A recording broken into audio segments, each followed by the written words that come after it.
And thanks for joining us on another episode of The BAM. Today, we are so excited to welcome Sage Rountree to the show. Sage has a background in being an athlete, training athletes in the wellness industry. Also, she has a yoga studio. She's an author of working on over 10 books now.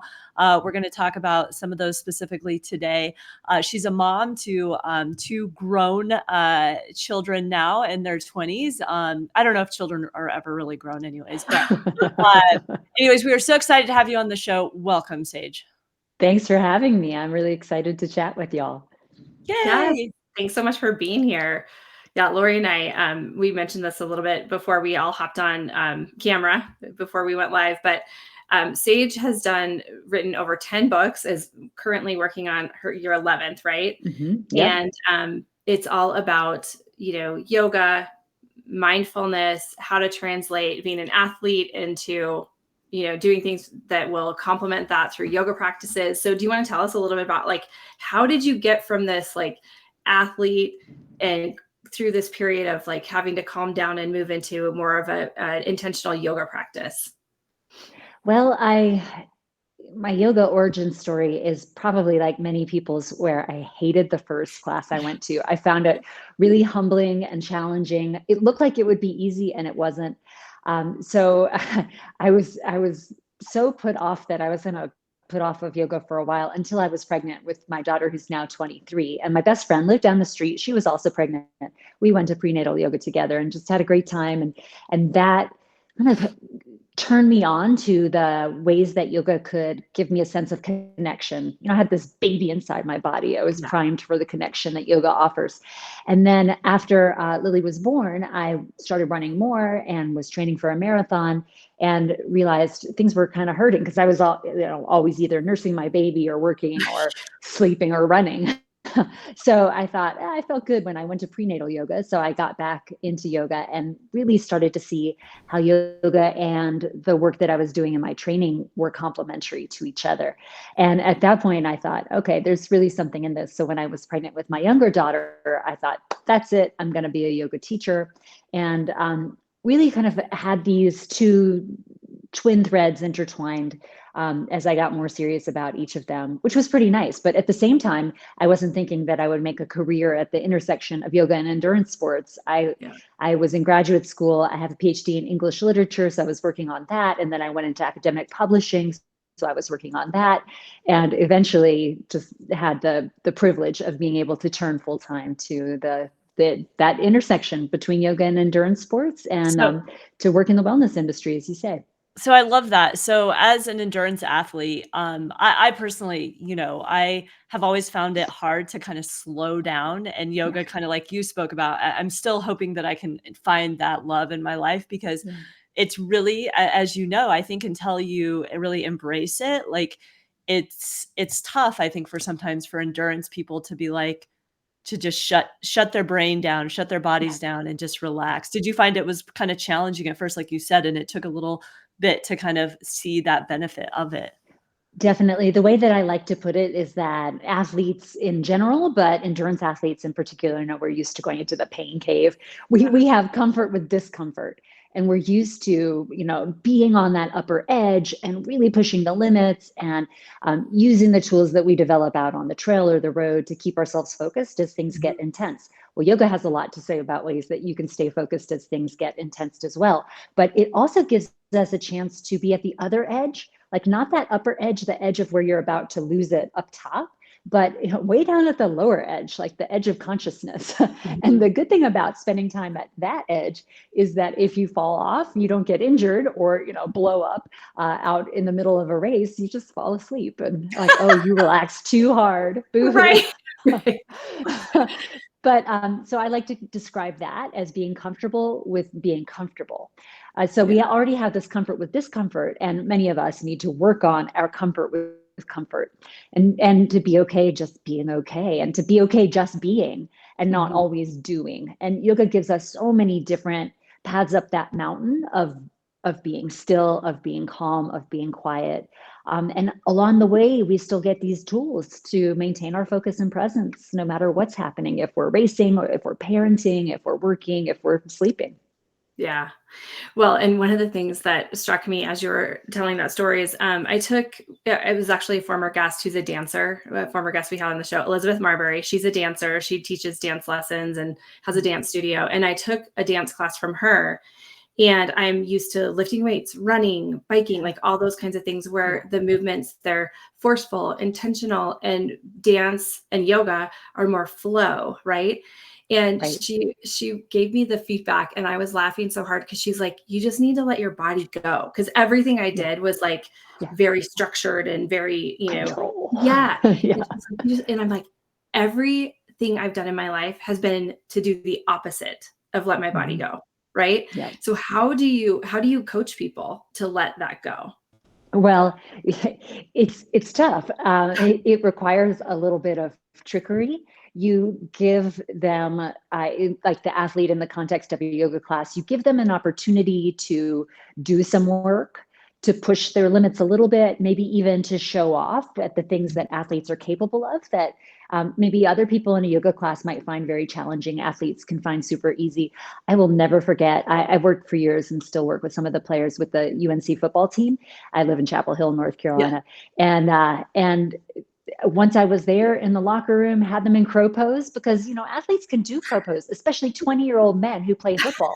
They can Right. do crow pose and it makes them feel like they're good at yoga. Yeah. And then you can put them into things that are harder. But I had them in crow pose. And one guy said, basically, hey, y'all, watch this, and pushed up from crow pose into handstand and started walking around the locker room on his Oh my hands. gosh. Yeah. And we were all like, that's cool, bro. And then we just got down to the harder stuff, which for them is pigeon or hamstring Yes. stretches or just lying there. Although the football team was really into just lying there. They would come in, I would see them the day after, I would see them on Sundays, the day after games on Saturdays, and they would come in. And if it was a rough game or a late game, they would say, can we just do breath exercises and just kind of plop down on the floor in the locker room? That's perfect. So Well, it may be easier for some athletes to relax than you think. I find, especially the student athletes I work with, are so wiped out. They're really overextended, and they'll take any opportunity they can get to do legs up the wall or shavasana or just hang out. yes. So I definitely want to talk about your book because it kind of goes along with what we're chatting about now, Athlete's Guide to Recovery. But before we go down that path, I want to talk about, so you do own your own yoga facility, which I want to know how that kind of started and, anything specific or unique that you guys do at your practice. Sure. It's called Carver Yoga Company. Carver is the little town adjacent to Chapel Hill, where I actually live. And the overarching brand is Carolina Yoga Company. And at one point over the last 20 years of our existence, we had 3 locations, one in Durham and one in Hillsborough, which is our little town, our county seat up the road. But the pandemic kind of helped us contract back. I guess they call it right sizing. Yeah. It's working out just fine. But the Hillsborough studio is now a spa, which I also co-own with my business partner in the yoga studio. So we've got this mini wellness empire. I started teaching at the studio when my friend opened it in 2004. So I've been teaching that same class for 20 years now, a little bit over 20 years. Yoga for athletes. I call it now yoga for athletic balance. And so that's certainly one angle that we have as a studio. My business partner and I took the studio over in 2010 when the original founder moved to the West Coast. And we specialize in like yoga for real people. It's not hot, it's room temperature yoga. It's not showy or fancy. It's not especially Instagrammable. It's yoga for the community and especially for the tight and tired people in the community. So tight and tired is an umbrella that encompasses athletes, but also moms and just basically anybody who would walk in off the street is probably tight and tired. That's perfect. Well, I that's the thing that's funny is like you were talking about the athletes that can do like handstand or crow or whatever. And I always get excited when they're like, okay, do headstand. And I'm like, yay, I can do something like that's hard work for me. But that's impressive, Jenny. Headstand? Well, not handstand, headstand. Very different. But I'll tell you, I can't touch my toes. Like that, those are the extremes. And it shouldn't matter, right? I mean, like, are the yoga police coming to check on you that you're performing your toe touching exercises, exactly up to spec? No. Yeah. So owning your studio, you were able to then continue to obviously do your other passions, which are be a trainer to other athletes and a Mhm, coach, mhm, and to mhm. also be, start writing all these wonderful books that you've Yeah. written. So let's talk about your most current book.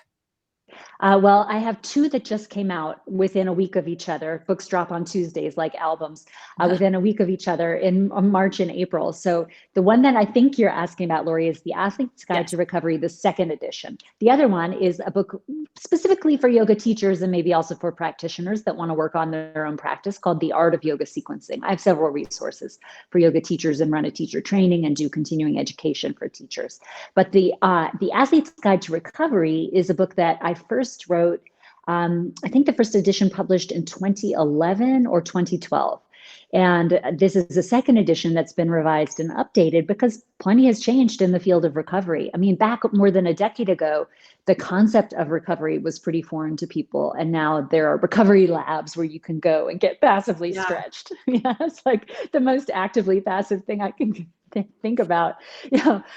So I review what's changed in the literature, but also just most generally what athletes, or more broadly, tight and tired people, can do to enhance their ability to integrate the work that they choose to do and also the stresses that life puts on them. Because all of that combines to control your ability to perform. And Mhm. if you only ever worked out and never rested or didn't pay attention to your sleep, or some of the other things that you can be doing to encourage your body to adapt to the stresses that you put on, you're just going to create a negative trend for yourself. And eventually you're going to get sick or injured or burnt out mentally. But if you can pay good attention to the very, very basic and also very, very free things that you should be doing to take care of your body, then you are setting yourself up for an upward trend and for peak performance. So just to spoil the book for you, and I said very basic, very free. It's not sexy. I know going to the recovery lab sounds sexy, or going in like the cryotherapy Right. chamber, really sexy. Ice baths, very glamorous and sexy, right? No, the best thing that you can do for your recovery is sleep.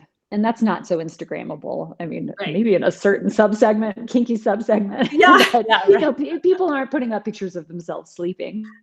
That's By true. definition, I they're I don't sleeping. think They're not I've taking maybe those we sleep should. We selfies. should start, like, a whole thread on sleep. Love it. That's it. So do you have any interesting, like, tips and tricks for people to really get those solid night sleeps? I feel like with all the things going on in the world, obviously yoga is a helpful, Yeah, tool for that, but how to really help people just decompress and disconnect? Like, do you have any kind of right. tips?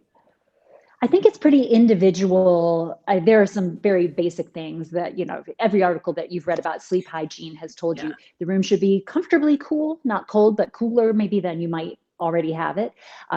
Dark, buying blackout blinds is probably a really good use if you wanted to spend money to improve your recovery. Your bed should be really comfortable. So that's another really good use of your recovery budget, is to upgrade your mattress or your pillows, your pajamas. I mean, all of that is really good. Being careful not to be on screens too late in the night, trying to make your bedroom into a sanctuary so that you don't take phone calls in your bedroom and you don't sit in your bed and watch Netflix. So that the bedroom is an area that is really designed for restoration, for sleep, and not much else, is also really useful. But beyond that, it's really unique to the individual. I mean, if drinking chamomile tea makes you sleep better, great. If you'd rather have warm milk, great. If you'd rather just sit and read a book in your living room, great. If you want to do a guided meditation, great. If you want to do yoga nidra, which is like a guided meditation that is kind of approximating the sleep state, great. It's just all this very basic stuff that you've known, and it's just tough to do. It's doing So it, I right? think, yeah, we need to have like an Instagram sleep challenge. Yeah, totally. Well, Yeah, maybe we'll start it. yeah. So what about rest days? I find that the more I read about, especially aging athletes, the more Mhm. they say you need to have rest days because, Yeah, I mean, I don't know. I think Lori, you're in the same boat. We enjoy being active so much that it's yeah, actually hard to have a rest day. And when I was training for my last marathon, my coach was like, I want you to have 2 days where you're lazy. He's like you can walk yeah. around and stuff like that, but I want you to be lazy. That was probably the hardest part of the whole training program for me. But did it work well? Yeah, it did, but I was like, Yeah, I mean, it would, to your point, like being being comfortable. Like that was so hard for me. It's like So the yeah, mental it is battle, hard. right? Like you're trying to it's like tell yourself mental. you need to rest, but your mind's like, no, I can't rest because if I'm resting, I'm not Yeah. getting better. But you really are getting better by resting. Right. It helps to understand some of the physiology at play.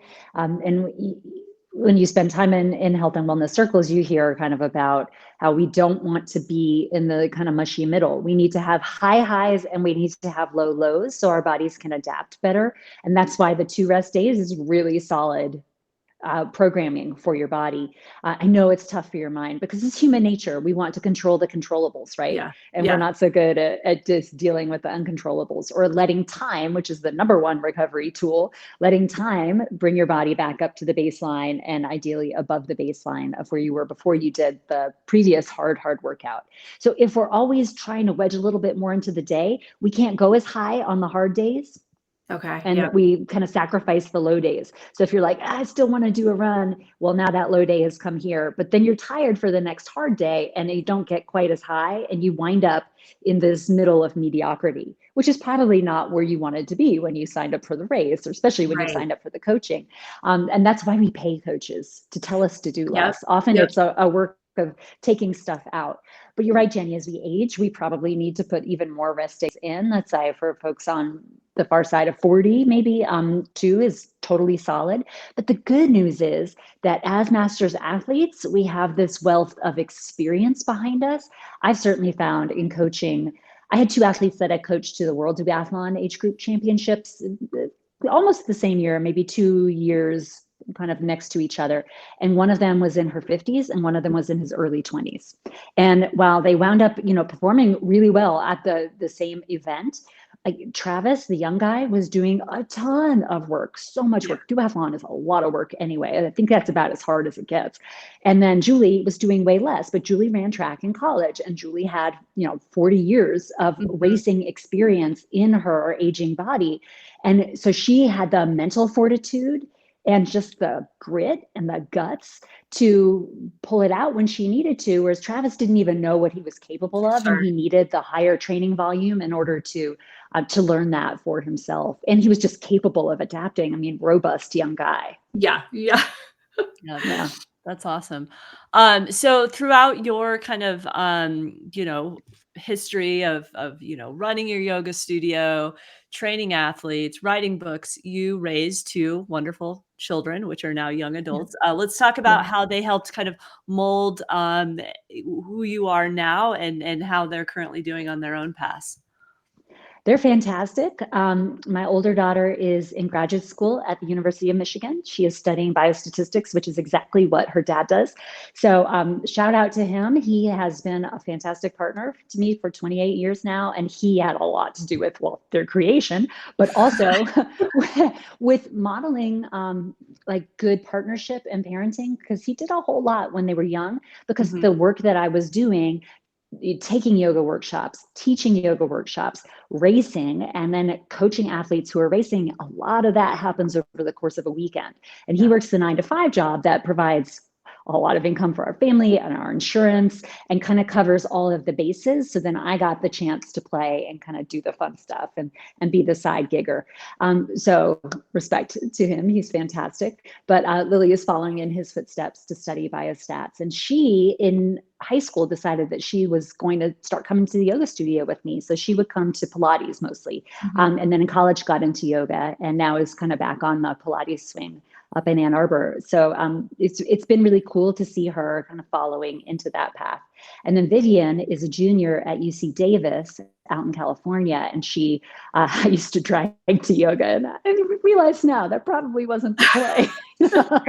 Especially when it's your mom's studio and you can just walk out and go sit in the Oh office yeah. instead. Yeah. Yeah, so I should have learned my lesson, like let Lily come to it, and then tried to make Vivi come to it. It didn't work out quite so well, but she's a great kid.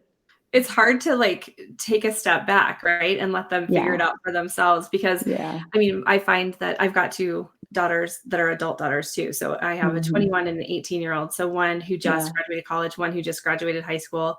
yeah. The one who graduated college has moved out, and then the younger one will be leaving in the fall. to go to college out of state. And it's like, when you love something, you want everybody you love to love something, like to do it with you and to love it too. And especially being a mom and a daughter, it's like the more you push them, the more they resist. So I have to hope that someday they'll come to it on their own, right? Yes, Jenny, it's a whole lot like what we were saying about, like, we want to control the things that we can control, but a lot of what we need to do is the letting go. And I did come to realize I just need to keep my freaking mouth shut.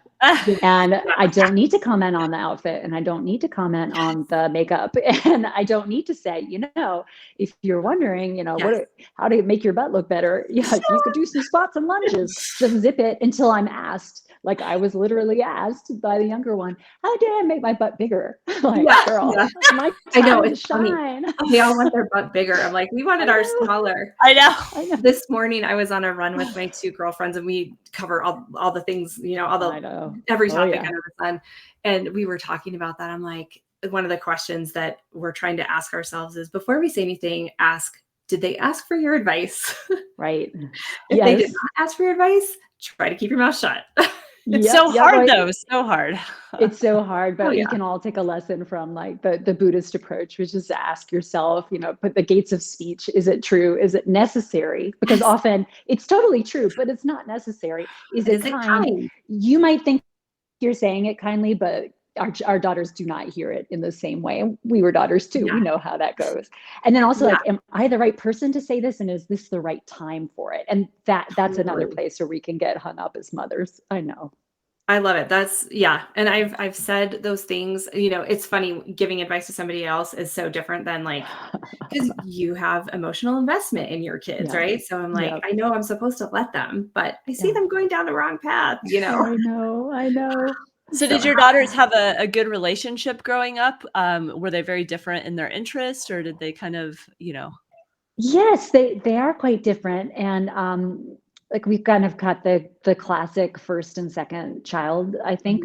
Like the super type A overachiever, Ivy Leaguer, straight to PhD program, and then the more artistic kid. And I think that actually is good, that some of the competition that could have been there wasn't there, because Lily's strengths were hyper academic and Vivi's strengths were more artistic.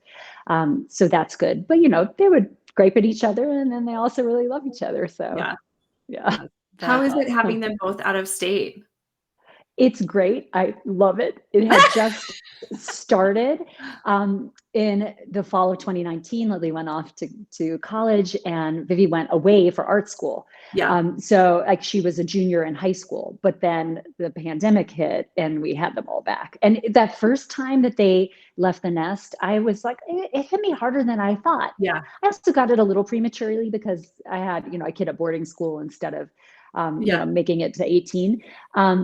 But I was like, what do I do with all this time? Which was crazy. But then we had this huge boomerang. All of society had this boomerang, and we were together to the point where, when they finally got to go back and out into the world, I was like, thank God, like, live your life. I don't want you to be confined to our admittedly very comfortable house in our very sweet town. I want you to go. Because that's where the world is. It's not at home. It's out there. It's in New York, and it's in Michigan, and it's in California. It's not in sleepy little Chapel Hill. And that's what they need, right? Like, it's like, yes, I'm going to miss you, but this is what you need. Like, I don't want you staying here, Exactly. So, So Sage, what are you currently doing? So you're not competing anymore, but what are your still, like, what do you love to do when you're not doing all these other things for you, for kind of your fix of, doing your favorite things, being cycling, running, events? Yeah. I love to go out in the woods. We live really near a big forested area with almost 30 miles of trails. So I go in the woods every day. We are in that special zone with the 13-year cicadas.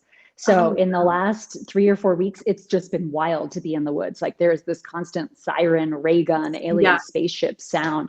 It's very cool. So that's been a special treat so far this year. I'm up here at our mountain place. I love to go hiking on the trails up here. I do a lot of Pilates, do a lot of yoga, clearly. but really I love to go to the spa because as a spa owner, I get to call it research. Oh, yeah. I've really upped my tolerance for like how many spa treatments I can have in a day.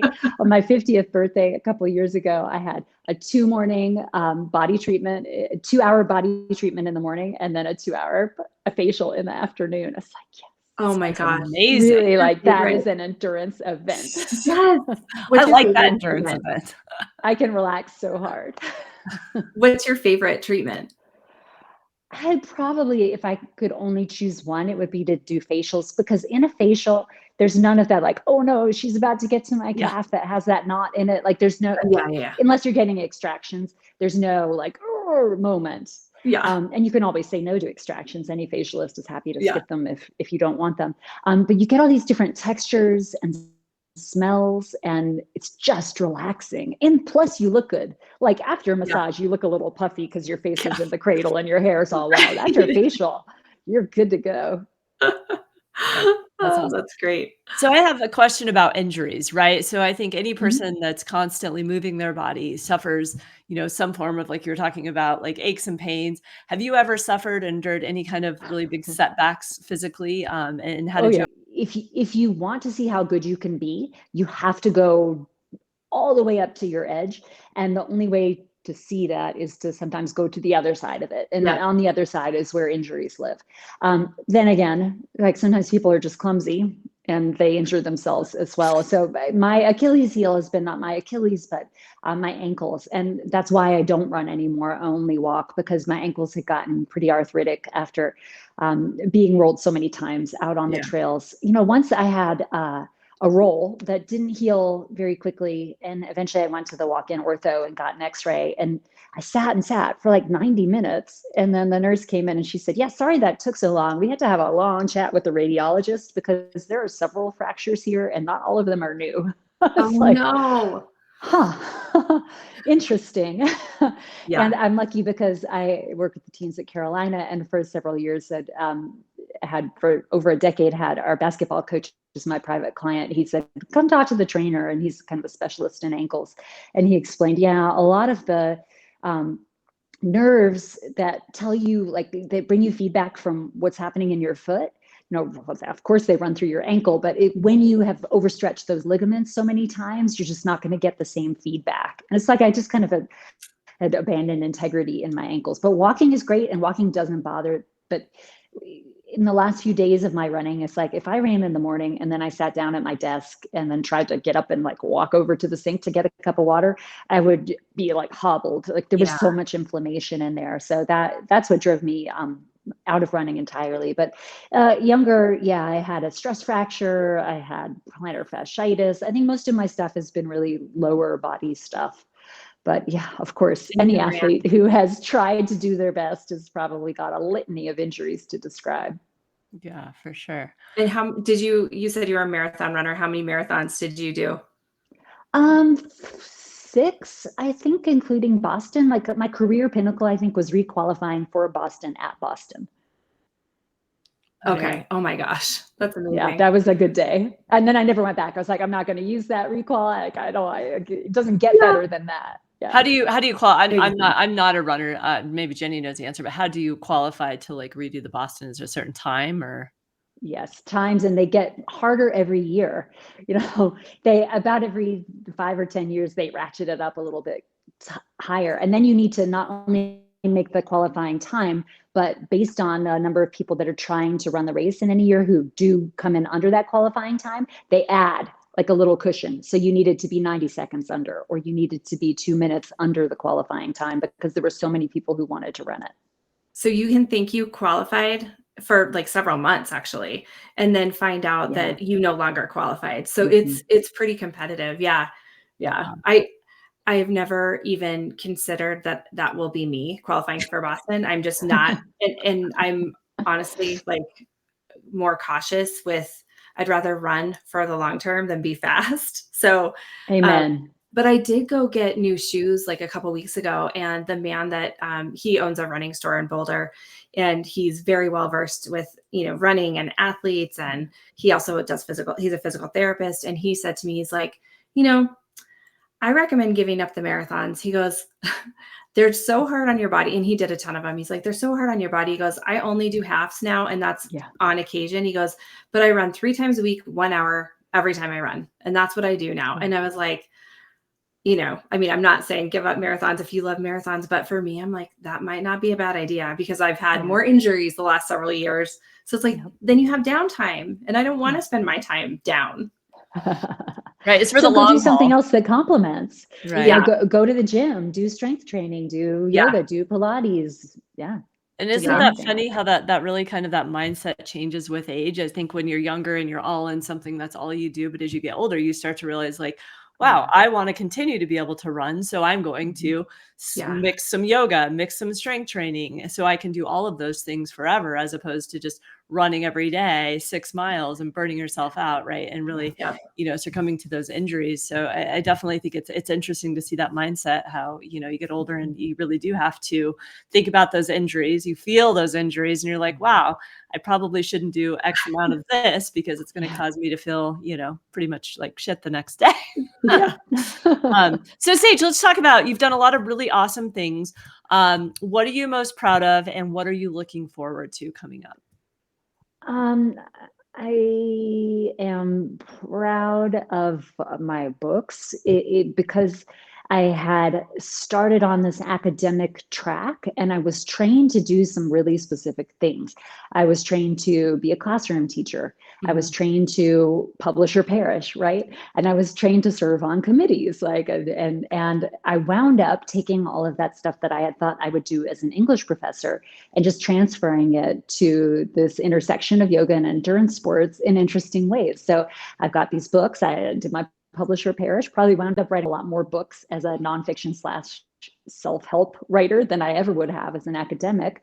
I sat on the board of Runner's World for 10 years.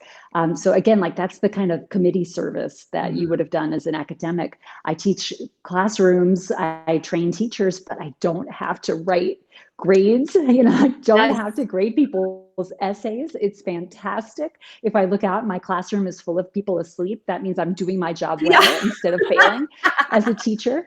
So I'm really pleased that I was able to take that training and apply it to a different field that helps people relax, because I think everybody does better when the whole world is slightly more relaxed than it naturally tries to be. I'm looking forward to this new project that my business partner and I have been working on. It's a guided at-home online yoga and wellness retreat.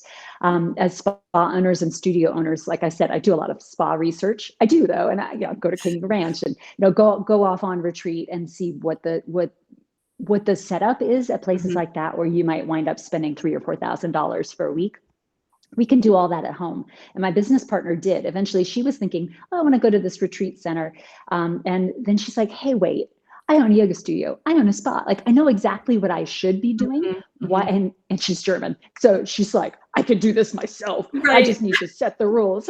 And she did. She set the parameters for herself and does like about every quarter these self retreats at home where she says, I'm going to come to yoga every other day. I'm going to go to the spa every third day or so and get a treatment. Every day I'm going to give myself some kind of non-food, non-alcohol related treat. Like I'll have a pedicure, or I'll watch a stand-up comedy special on Netflix, or, just something that is sweet and fun for her. I'll go to the museum. So our project is like walking the client through every step of this, sending you everything you need to do this at home, including yoga to do, meditation to do, some readings to do, some self-assessments to do, some reflections to do. It's called 2 Weeks to Transformation. And we're running our first cohort right now. And the next one will happen later in the summer. It's just, I love it as a project. I love projects like this. It's awesome. Really I looked, I think you have a teaser video and I watched it. It's awesome. I mean, I think, to your point, making it accessible to everyone. I mean, it truly makes it accessible to everyone. Yeah. You can do it, like you can do a little staycation. You can, I mean, I just think that it's such, when you think about like workplace stress and burnout and all of those things, if you can incorporate these things into your life and just take these little breaks and create that space and that time and intention for yourself, we could see a real big shift. Yeah, it's definitely tied into the recovery book. It's about that letting go and that Mhm. undoing. So if your listeners want to come to my website and poke around, they'll Yes. find that there's a mini course version. It's called 2 Days to Transformation. And the first day is about letting go, like setting something down that you're tired of carrying around or tired of worrying about. And we give you a lot of different exercises that you could do to let go, to make space. And then now that you have that space, day 2 of 2 Days to Transformation is, all right, what am I going to do with this space? And maybe the answer is nothing. I just needed to make the Yeah. space. And maybe the answer is, oh, I'm going to sign up for something or take a cooking class or go ahead and commit to 2 weeks to transformation or whatever it is. So Yeah. there's like a shunting off and then a picking up that happens really sweetly in a 2-day weekend, but could happen on any 2 days. It's great to take with you. Like you said, you can take it on a staycation, you can take it on a vacation, you can take it to Canyon Ranch with you if you want. Yeah. But Yeah. you don't have to spend a ton of money or be completely outside of your life in order to give yourself this kind of self-care that is actually a service to everybody around you. It can happen at home. Yeah. So Sage, can you tell our listeners, your website and how they can, contact you and reach out if they're Sure. So, I didn't say this to y'all, and I was on a podcast. I did an interview a couple weeks ago with a yoga teacher, and he's like, "Oh, that really is your name. I thought it was just the name that you chose for yourself, Sage Rountree." And he said, "I have to admit, I had all kinds of assumptions about you and the kind of yoga you would teach based on your name. Sage, I got from my parents. Roundtree, I got from my husband." Yeah. But it's sagerountree.com. And there's technically no D in Roundtree. It comes from Rowan Tree. It's an English name, but it is spelled with a U, Rountree. So sagerountree.com. I'm also at Sage Rountree across all the socials. And you can come and learn about these at-home retreats, take the mini course, and maybe join us on the 2-week version. I would love to just put a plug in, and I think you do a little bit of this, but corporate wellness. I Yeah. mean, corporations need Yeah. this for their Yeah. employees. And so if Right. there's, you know, I did corporate wellness and HR for years in the corporate setting. And these are the things that they should Yeah. be investing in right now. I love So, it. Great yeah. idea. Well, thank you, Sage. So wonderful to hear about your journey and all the amazing stuff you're doing for athletes and getting them to take a step back and take a breath, right? And really, Thanks, Lori. it's been a pleasure having you on the show. Thanks. It was great to chat with y'all. Thank you Yes, so thank much. you.